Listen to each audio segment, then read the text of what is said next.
नमस्कार, magazine India में स्वागत है। मैं हूं विशाल दहिया। तो जैसा कि हम सब लोग जानते हैं, अमेरिका में राष्ट्रपति पद के चुनाव के लिए कवायद चल रही है। अमेरिका के लोगों को अपना 47वां राष्ट्रपति चुनना है। 46वें राष्ट्रपति के तौर पर इस वक्त जो बाइडेन व्हाइट हाउस में मौजूद हैं और जो उनका कार्यकाल है वो 20 जनवरी 2025 को दोपहर 12 बजे खत्म हो जाएगा। अब अमेरिका में जो राष्ट्रपति पद के चुनाव के लिए जो प्रक्रिया है, जो प्रोसेस है, वो थोड़ी सी जटिल है। उसको समझने के लिए हमें पहले ये समझना पड़ेगा कि अमेरिका में पॉलिटिकल सिस्टम किस तरह से काम करता है, अमेरिका में जो डेमोक्रेटिक सिस्टम है, जो अपैरेटस है, उसके क्या अलग अलग हिस्से हैं और उनकी क्या भूमिका है। तो अमेरिका में भी भारत और ब्रिटेन की तरह ही एक संसद होती है और राष्ट्रपति जो हैं अमेरिका के, उनके पास जो पावर्स हैं वो थोड़ी सी अलग हो जाती हैं। अमेरिका में राष्ट्रपति को हेड ऑफ द स्टेट और हेड ऑफ द गवर्नमेंट दोनों ही माना जाता है, जबकि भारत और ब्रिटेन जैसी डेमोक्रेसीज में जो हेड ऑफ द गवर्नमेंट होता है वो प्रधानमंत्री होता है और head of the state Bharat में राष्ट्रपति होते हैं और ब्रिटेन में वहां की महारानी या राजा जो भी उस वक्त गद्दी पे होगा वो उनको हेड ऑफ द स्टेट माना जाता है। अब बात आती है कि किस तरह से जो अलग अलग हिस्से हैं अमेरिकी संसद के या अमेरिकी चुनावी प्रक्रिया के, वो किस तरह से काम करते हैं। सबसे पहले अमेरिकी संसद की बात कर लेते हैं। अमेरिकी संसद के दो भाग हैं, हाउस ऑफ रिप्रेजेंटेटिव्स, जैसे कि भारत में लोकसभा है उसी तरह हाउस ऑफ रिप्रेजेंटेटिव्स अमेरिका में है, और दूसरा सदन है सेनेट। सेनेट भारत की राज्यसभा की तरह माना जाता है। अब सेनेट में 100 जो सांसद हैं वो होते हैं। 50 राज्य अमेरिका में हैं, हर राज्य से 2 सांसद सेनेट में चुनकर आते हैं। इसी तरह हाउस ऑफ रिप्रेजेंटेटिव्स की संख्या 435 है, जिसमें 435 सांसद चुनकर आते हैं। उसके अलावा 6 और होते हैं, लेकिन उनको राष्ट्रपति पद के चुनाव में या किसी और पर मुद्दे पर वोटिंग का अधिकार नहीं होता है। ये जो 435 सांसद या फिर रिप्रेजेंटेटिव्स हाउस ऑफ रिप्रेजेंटेटिव्स में जो चुनकर आते हैं वो अमेरिका के जो 50 राज्य हैं वहां से चुनकर आते हैं। हर राज्य में अलग अलग डिस्ट्रिक्ट्स हैं और एक डिस्ट्रिक्ट से एक रिप्रेजेंटेटिव चुनकर आता है। जो हाउस ऑफ रिप्रेजेंटेटिव्स में चुनकर आते हैं सदस्य, उनका जो कार्यकाल होता है वो 2 साल का होता है। जो सेनेट में सदस्य चुनकर आते हैं उनका कार्यकाल 6 साल का होता है और अमेरिका के राष्ट्रपति का कार्यकाल 4 साल का होता है। अब दरअसल 1951 तक का कोई भी व्यक्ति अमेरिका के राष्ट्रपति पद के लिए केवल एक ही बार खड़ा हो सकता था चुनाव में, यानी कि एक ही बार राष्ट्रपति बन सकता था। लेकिन उसके बाद अमेरिका के संविधान में संशोधन किया गया और अब कोई भी व्यक्ति 2 बार अमेरिका का राष्ट्रपति बन सकता है, जिस तरह से बैरक ओबामा थे और अब डोनाल्ड ट्रंप दूसरी बार चुनाव जीतने की कोशिश भी कर रहे हैं। एक और बड़ी दिलचस्प जानकारी है अमेरिकी राष्ट्रपति पद के चुनाव के लिए कि अमेरिका के राष्ट्रपति पद के लिए जो योग्यता है चुनाव में खड़ा होने की, उस योग्यता को लगभग 200 साल पहले तय किया गया था और वो अभी भी वैसी की वैसी ही है। किसी भी व्यक्ति को 35 साल का होना ज़रूरी है, अमेरिका का नेचुरल बॉर्न सिटीजन होना चाहिए, यानी कि उसका जन्म अमेरिका में ही होना चाहिए, और चुनाव लड़ने से पहले के जो 14 साल हैं वो अमेरिका में ही उसने बिताए हों। तो ये हुई योग्यता की बात। वापस आते हैं समझने की प्रक्रिया पे कि किस तरह से जो अमेरिका की चुनावी प्रक्रिया है वो काम करती है। तो सेनेट और हाउस ऑफ रिप्रेजेंटेटिव्स के बारे में हमने आपको बताया। अब अमेरिकी राष्ट्रपति के चुनाव की तरफ चलते हैं। उसके कई चरण हैं। सबसे पहला चरण जो होता है, और ये सब चरण लगभग साल से 1.5 साल में पूरे होते हैं। सबसे पहला चरण जो होता है वो है जो मुख्य पार्टियां हैं, डेमोक्रेट्स और रिपब्लिकन्स, उनको अपने अपने उम्मीदवार तय करने होते हैं, उम्मीदवारों के नाम तय करने होते हैं। तो ये पार्टियां जो अपने उम्मीदवारों का नाम तय करती हैं, उस प्रोसेस को प्राइमरी और कॉकसेस कहा जाता है।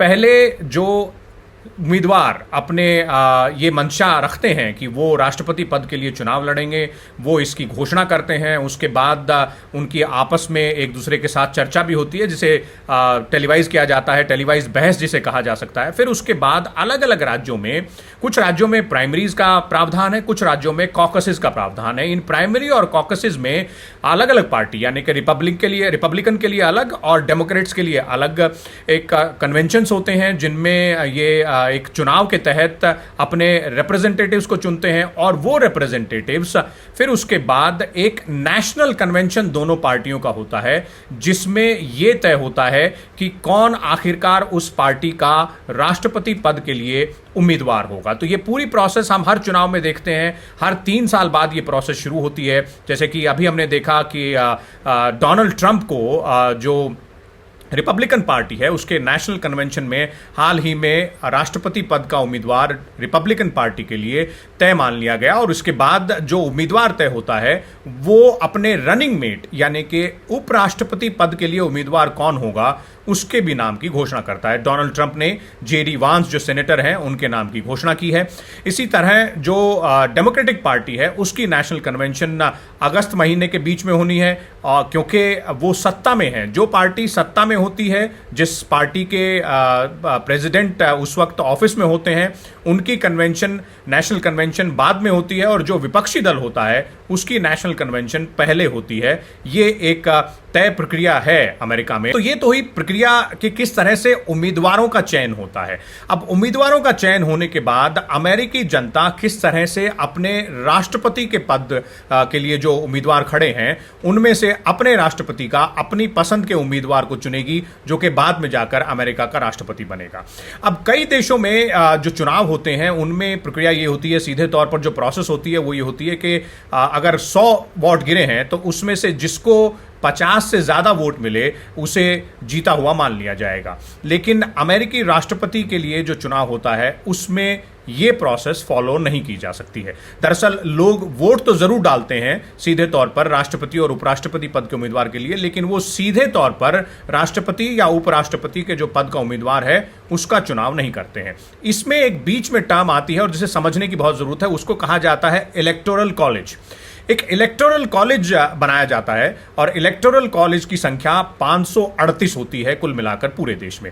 यानी कि हर राज्य से जितने हाउस ऑफ रिप्रेजेंटेटिव्स में उनके रिप्रेजेंटेटिव्स हैं वो, और जितने सेनेट में उनके रिप्रेजेंटेटिव्स हैं वो, उनकी संख्या कुल मिलाकर 535 के आसपास 535 आती है। और उसमें 3 और जोड़ दिए जाते हैं। जो अमेरिका की राजधानी है वॉशिंगटन डीसी, वो डिस्ट्रिक्ट ऑफ कोलंबिया में आती है। इस चुनाव के लिए, राष्ट्रपति के चुनाव के लिए डिस्ट्रिक्ट ऑफ कोलंबिया को भी इलेक्टोरल कॉलेज में 3 जो रिप्रेजेंटेटिव्स हैं वो दिए जाते हैं। तो कुल मिलाकर इलेक्टोरल कॉलेज की संख्या होती है 538, और अमेरिकी राष्ट्रपति पद के चुनाव में किसी भी उम्मीदवार को 270 जो इलेक्टोरल कॉलेज के मेंबर्स हैं उनको उनका साथ जरूर होता है। यानी कि 270 का आंकड़ा जिसके पास होगा वो अमेरिका का अगला राष्ट्रपति बनेगा। अब ये इलेक्टोरल कॉलेज के जो रिप्रेजेंटेटिव्स हैं उनका चुनाव कैसे होता है? तो दरअसल जो 4 नवंबर के दिन या 5 नवंबर के दिन इस साल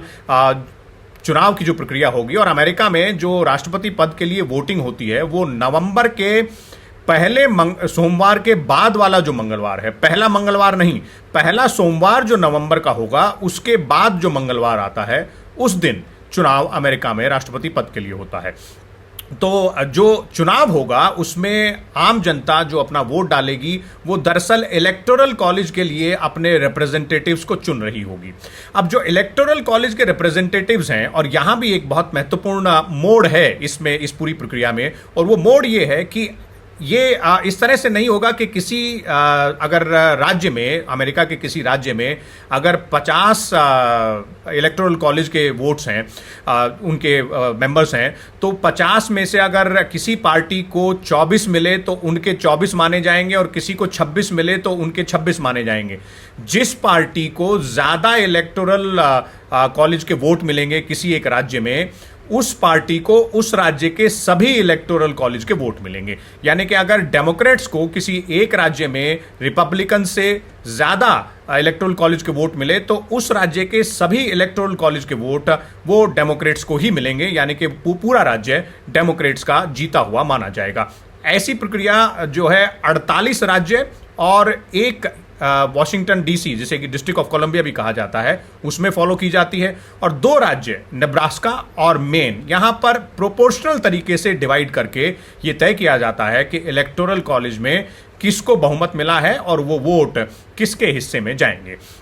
तो एक बार जब आम चुनाव हो जाता है नवंबर के पहले हफ्ते में, उसके नतीजे दिसंबर के बीच में उसकी घोषणा की जाती है और फिर इलेक्टोरल कॉलेज मिलकर एक बार फिर से जो है इकट्ठा होता है और अमेरिकी राष्ट्रपति पद के लिए जो दो मुख्य उम्मीदवार हैं, रिपब्लिकन पार्टी की तरफ से एक और डेमोक्रेटिक पार्टी की तरफ से दूसरा, उनमें से किसी एक को चुनता है इस आधार पर कि इलेक्टोरल कॉलेज में किस राज्य के वोट किस पार्टी के पास गए हैं, तो उसके आधार पर यह तय होता है। और फिर जनवरी के पहले हफ्ते में 6 जनवरी को जो कांग्रेस होती है उसकी एक बैठक होती है और वो इन नतीजों की पुष्टि करती है और उसके बाद जीते हुए उम्मीदवार को प्रेसिडेंट इलेक्ट मान लिया जाता है। 20 जनवरी का जो दिन होता है उस दिन नए प्रेसिडेंट का इनॉग्रेशन होता है। संविधान के मुताबिक, अमेरिका के संविधान के मुताबिक दोपहर 12 बजे जो नए राष्ट्रपति हैं वो शपथ लेते हैं और पुराने राष्ट्रपति से जो कार्यभार है उसका चार्ज लेते हैं और फिर उसके बाद उनकी 4 साल की पारी शुरू हो जाती है। तो ये है अमेरिकी राष्ट्रपति पद के लिए चुनाव की पूरी प्रक्रिया।